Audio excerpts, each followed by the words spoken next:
describes David as a man after God's own heart. What exactly does that description mean? Was David a particularly godly man? Today on Truth for Life, we'll find out why God chose him to be Israel's next king. Alistair Begg is concluding a message he's titled, For Myself a King.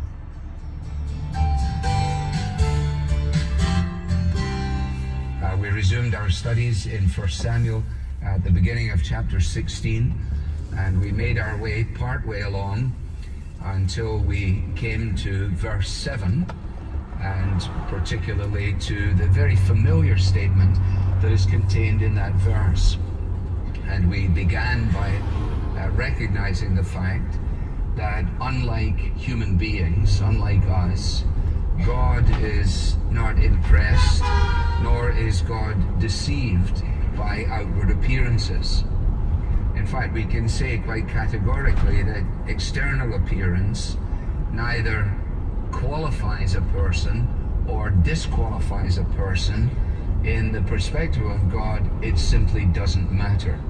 It doesn't mean that it is irrelevant, because God has fashioned our bodies and given us an appearance. But in terms of his calling and of his purposes, it really is of little impact at all.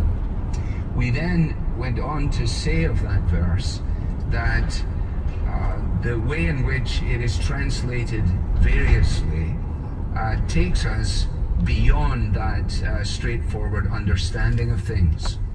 And I was honest enough to tell you that I was influenced in this in my study as a result of the particular work of a professor from Australia.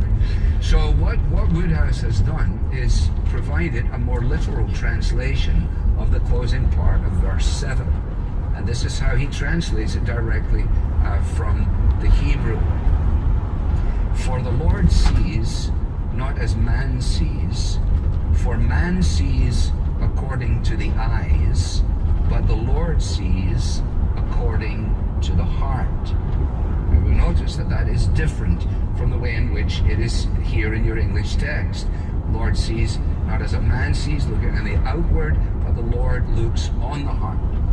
And the paraphrase or the translation that is provided is different, is saying that God sees according to the heart. In other words, we see things with the eyes, which of course inevitably we do, and God sees things according to the heart, that is, according to his heart, which means that God views everything according to his own intentions, according to his own purposes.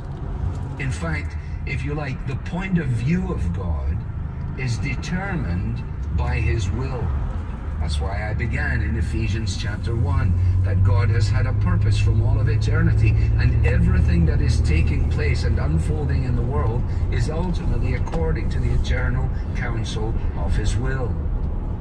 And so when it comes to this matter of setting apart this new king, he sees then the situation as it unfolds in light of these matters. And the fact of the matter is that Eliab, for all of his good looks, was not the one that God, according to his heart, intended to make king.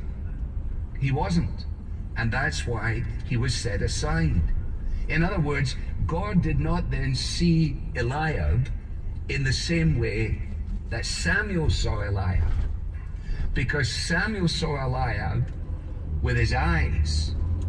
God looked on Eliab according to his heart.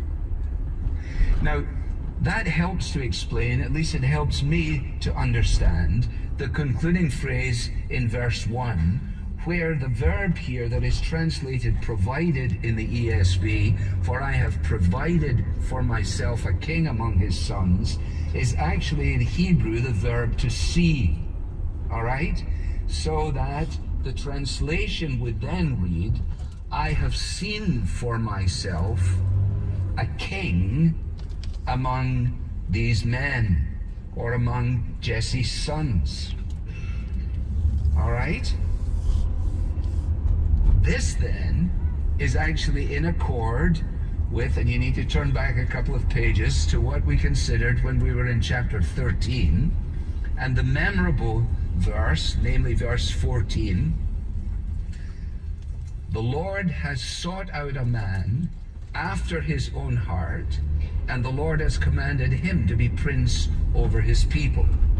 All right? So that statement, a man after his own heart. If you've been around the Bible any length of time at all and heard this verse expounded any time at all, you will know that it is usually expounded in such a way as to suggest that what is described there is a particularly godly man, a man with a heart like God's.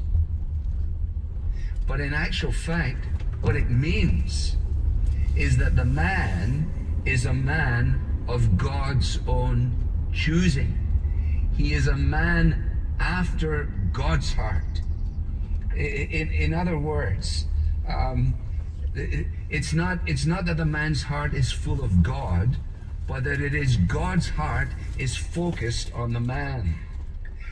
Now, those of you who want to just press